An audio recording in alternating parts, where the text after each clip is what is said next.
Oke, malam semua teman-teman yang udah join di sini. Bagi yang pertama kali ikutan, sekedar sharing aja. Ini acara apa sih? Ini adalah acara weekly ya, acara mingguan Kevlin. Judulnya nggak cuma tahu, ya, taunya tahu ya. Tujuannya apa? Supaya kita ini buat mengingetin kita ya. Topik-topik yang akan kita sering bahas itu topik-topik yang mungkin cukup umum. Tapi biasanya kita sudah tahu, namun belum tentu kita aplikasikan, ya. Jadi tujuannya kita formatnya ini adalah group discussion. Kita akan lebih banyak sharing-sharing dari pengalaman. Tujuannya supaya kita nggak cuma tahu aja, tapi juga refresh ya. Apa yang mungkin kita bisa terapkan besok-besok di perusahaan kita, di tempat kita bekerja dan lain-lain. Nah, di sini nanti teman-teman juga kalau ada pertanyaan silakan share, silakan tulis di chat, karena di Kevlin ya kami yakin salah satu cara yang sangat efektif untuk kita belajar sesuatu adalah dengan cara kita sharing pengalaman kita, ya kita berbagi dan juga kita menerima perspektif dari orang lain. Bukan masalah kita setuju atau nggak setuju, tapi lebih ke kita paling nggak mendengarkan perspektif yang lain gitu ya. Dan malam ini topiknya kita akan bicara tentang talent management. Malam ini kita akan lebih banyak ngomongin tentang talent relationship management. Apakah ini tuh chemistry atau sebenarnya ada data science-nya gitu ya. Dan tujuannya apa sebenarnya dengan kita sharing-sharing tentang topik talent management? Sebenarnya tuh untuk memberikan perspektif pada kita tentang kita kalau mau merencanakan tentang kebutuhan hiring, talent management dalam perusahaan itu apa yang kita perlu lihat. Karena kalau bicara tentang talent management, talent relationship management itu nggak cuma bicara tentang ya udah ada tim yang diajak masuk selesai. Itu baru starting awal ya. Nanti mungkin kita bisa elaborasi lebih jauh ketika kita diskusi dengan Koyanto. Bukan hanya saat orangnya masuk, justru talent relationship management itu diuji pada saat tim berinteraksi gitu ya Koyanto ya, kalau mau dibilang ya itu yang jadi penentunya gitu loh ya. Jadi malam ini teman-teman kalau misalnya ada pertanyaan, mungkin sedang ada hal-hal yang dihadapin dan coba deh sharing, silakan ya. Jadi disitulah kita bisa belajar lebih banyak. Nah, sedikit perkenalan kalau tentang Koyanto, ini mungkin yang saya sudah pegang adalah rangkumannya. Cuman saya yakin kalau bisa digali lebih jauh, akan lebih banyak pengalaman lagi yang Koyanto sudah pernah experience ya Koyanto ya. Jadi nanti mungkin juga Koyanto bisa perkenalkan diri juga. Cuman Koyanto ini adalah Certified Business Coach dari Top Coach Indonesia. Kemudian juga Certified Trainer for Hypnotherapist dan juga Certified Trainer BNSP. Gitu. Jadi teman-teman bisa bayangin apa saja yang bisa kita pelajarin, kita bisa tanya-tanya bareng dan rugilah kalau kita nggak tanya ya. Oke, kita bisa mulai dulu dengan Koyanto. Mungkin bisa say hi ke teman-teman yang ada di sini, juga mungkin boleh perkenalkan diri dulu, kesibukannya apa sih belakangan sekarang, silakan. Oke, selamat malam semua teman-teman. Thank you Pak J atas perkenalannya pada malam hari ini. Ya, saya seperti tadi diperkenalkan oleh Pak J, saya adalah sebagai seorang business coach, dan beberapa bisnis saya yang lain berkaitan dengan advertising, dan juga ada talent hunt, ada pencari kerja gitu ya. Dan di dalam membantu cari kerja ini sebenarnya ini dimotori karena banyak klien-klien yang perlu dibantu untuk mencari talent ataupun tenaga kerja yang baik. Karena kebanyakan dari klien-klien saya menggunakan teknik yang tradisional. Kalau teman-teman belajar BEI dan yang lain-lain, mereka sudah tahu teorinya, tetapi pada saat masuk ke praktek mereka perlu dibantu, sehingga saya buka satu layanan lagi untuk mereka, yaitu talent hunt. Gitu. Nah, topik pada malam hari ini adalah seperti yang tadi disebutkan sama Pak J, itu talent relationship Nah, ini sesuatu yang juga membuat saya bergairah untuk berbagi kepada teman-teman, ya. Dan feel free untuk bertanya, karena ini sifatnya bukan training, bukan teaching, tapi saya mau sharing dengan pengalaman-pengalaman saya, gitu, ya. Oke, teman-teman, itu yang saya bisa perkenalkan dari gitu, Pak J. Thank you, Ko Yanto. Jadi buat teman-teman juga yang nanti ada pertanyaan, boleh raise hand, boleh tulis di chat. Sebenarnya kalau kita mungkin sebelum tanya, gini Pak J, saya siapin beberapa slide supaya saya bisa sharing sedikit. Oke, saya sharing ya teman-teman ya. Boleh. Oke, saya ingin sharing satu hal supaya nanti discussion-nya lebih terarah. Nah, judul pada malam hari ini adalah talent relationship, yang mana adalah bagaimana kita menghubungkan antara karyawan atau bahkan business owner terhadap rekan kerja, colleague, atasan, bawahan, gitu ya. Nah, pertanyaannya adalah selalu kenapa? Start with why. Kenapa? Kenapa perlu mengetahui hal itu? Karena semua keberhasilan organisasi adalah kerjasama. Benar ya teman-teman? Setuju ya? Bahwa tidak ada keberhasilan di dalam organisasi yang nggak ada kerjasama. Gitu. Kalau yang kerja sendiri biasanya seniman gitu ya, pematung, pelukis gitu. Tetapi di dalam organisasi kerjasama adalah suatu syarat mutlak. Itu kita gagal kerjasama, itu kita gagal di dalam mendapatkan achievement yang terbaik. Gitu. Bahkan kemarin saya memimpin sebuah acara value alignment. Di dalam value-nya itu ada satu yang sifatnya adalah kolaboratif. Dan perlu di-sharing juga di situ adalah itu adalah satu value yang sangat sulit diwujudkan. Karena kita masing-masing punya ego, ya punya banyak hal di situ, ya. Atasan baru selalu di ospek gitu. Itu suatu hal-hal yang wajar yang sering kali terjadi. Dan saya membantu klien-klien saya untuk mengatasi hal tersebut. Dan luckily, beruntung kita punya tools-tools yang bagus, terutama dari Kaplan ini bisa saya manfaatkan untuk hal itu. Oke? Nah, problem siapa? Kalau kita nggak memiliki satu metode untuk melihat, mencari talent yang bisa bekerja sama, gitu ya. Ya pasti problemnya turnover tinggi, KPI tidak tercapai.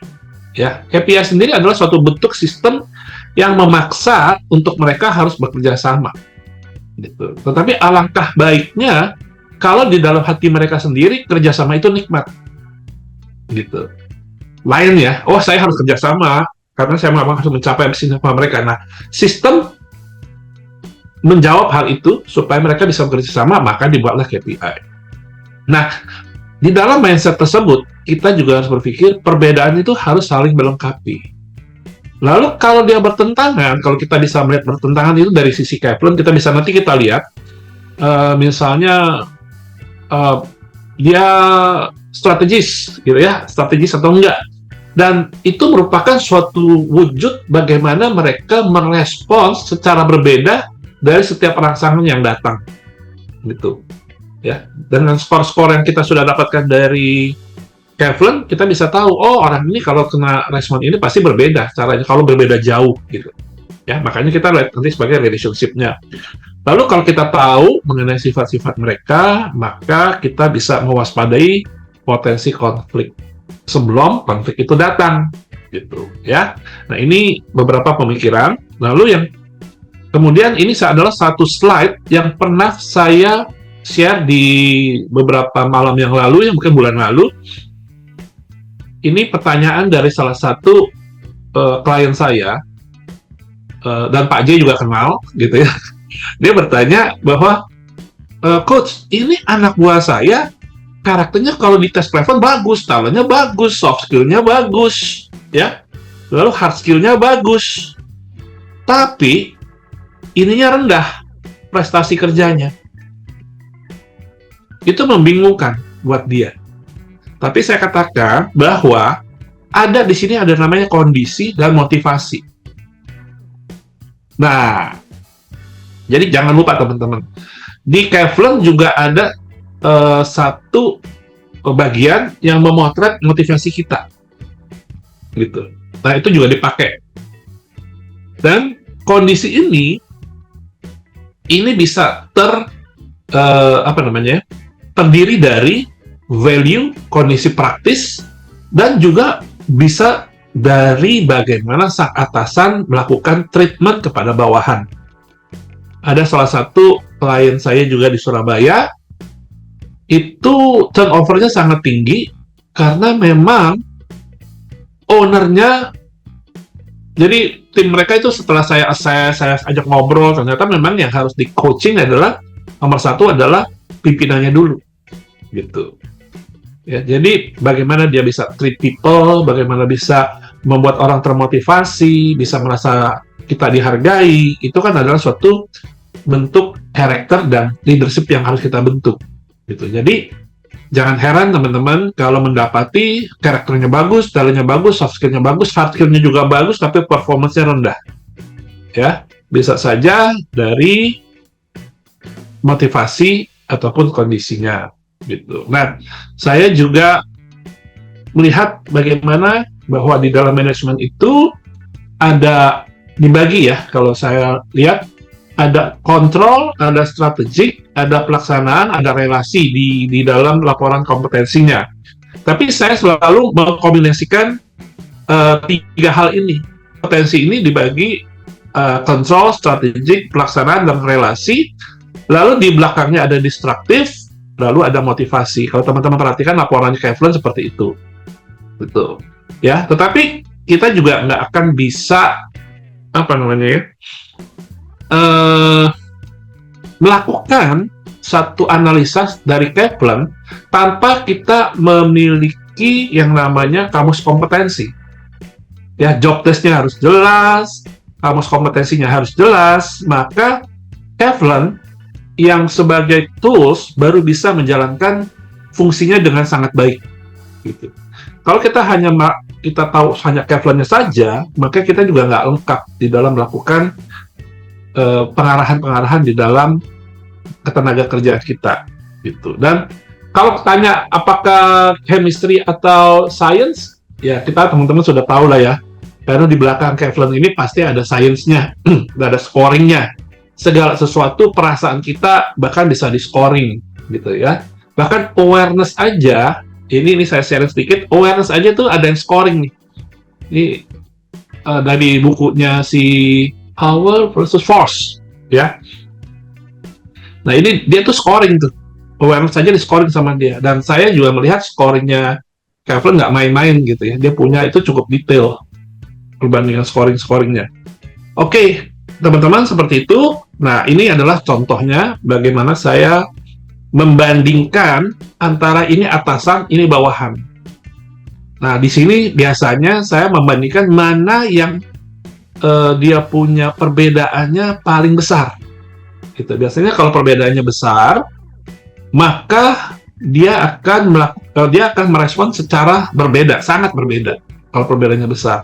Nah, dari sisi ini juga kita bisa lihat mana yang menjadi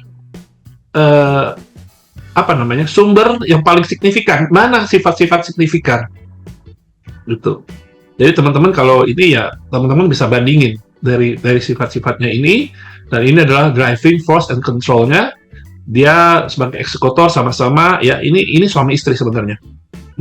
Dan saya punya klien juga suami istri yang bisa teriak-teriakan di ruang meeting dan pegawainya disuruh pulang.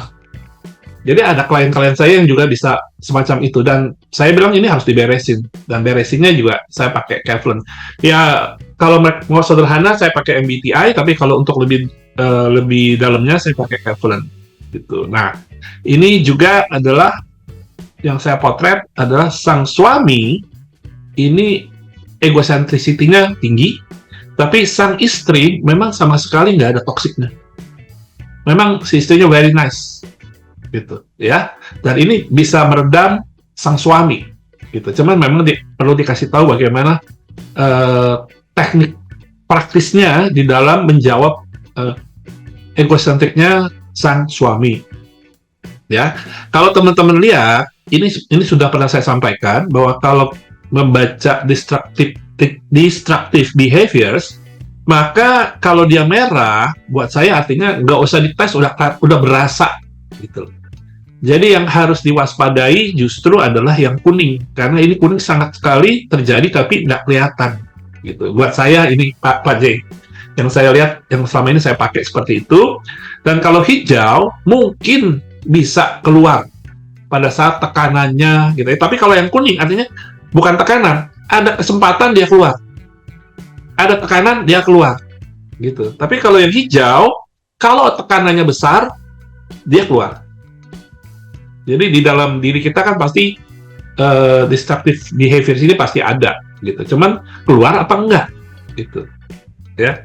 Nah, kalau yang biru ini mungkin ditekan sekalipun susah keluar, nggak akan kepikiran gitu. Ya. Nah, ini saya bandingin antara si suami sama si istri, masing-masing juga pemilik perusahaan. Ya, saya nggak taruh namanya kok. Bahaya kalau taruh namanya.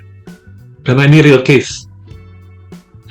Lalu di sini juga kita lihat bahwa sumber motivasinya itu apa? Sang suami itu memang nomor satu acknowledgement, dan kedua adalah reward and benefit.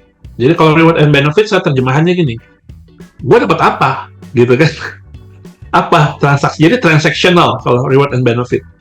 Kalau ini satisfaction, sang istri satisfaction, sama diterima, rasa social sense-nya, rasa diterima sama ini. Nah, kira-kira yang saya bisa sharing seperti itu, singkat ya, dan saya pikir lebih baik kita berdiskusi supaya teman-teman bisa mendapatkan manfaatnya di dalam menggunakan Kaplan. Itu Pak Jay, terima kasih yang saya bisa sharing, singkat saja. Thank you. Okay.